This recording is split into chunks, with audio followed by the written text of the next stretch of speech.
Now we need to go through the process of sheet creation. To do this, underneath the project browser, scroll down on the list, and you'll see that there's currently a category named Sheets, but it doesn't have anything underneath it.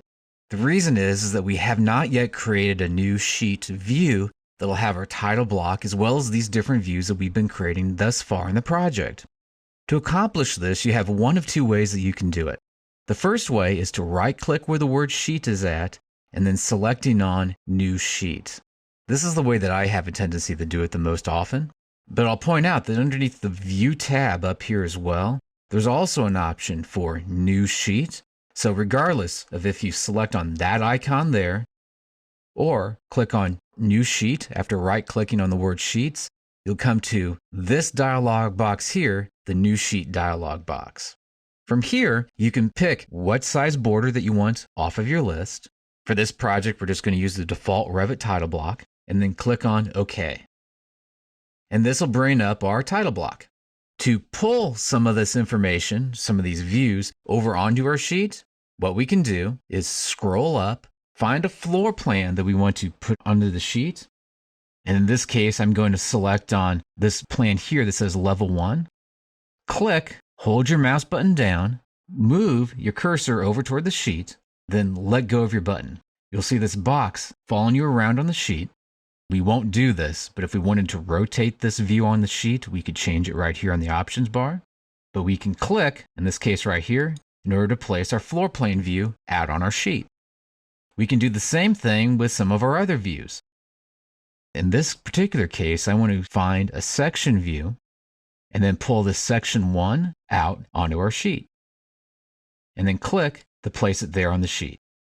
Also, as far as the creation of sheets is concerned, you'll have the title block that'll more than likely get automatically placed because that's just part of your selection process when you're creating the sheet.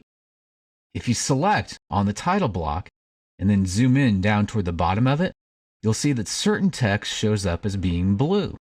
Any of that text that shows up as blue, you can click on and type in whatever information makes sense to you.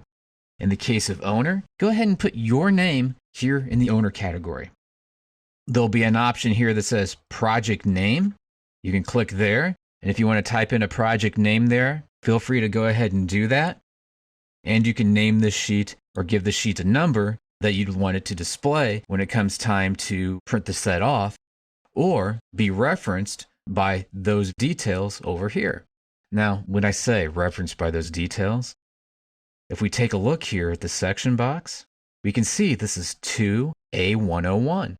It's pulling that A101 information from the sheet number down here. If we would click here in the box and change this to be sheet A102, we'll then be able to see this is now A102 up here on our section symbol. Also, if you zoom out and then take a look at this section over here, we'll see that it is number 2. And then by clicking on the view itself and then clicking on the number, we could change this to be a different number if we wished. If we in reality wanted this to be number 3, the third detail, simply change that to a 3. And then you'll notice that over here where that section symbol showed up, this is now section number 3.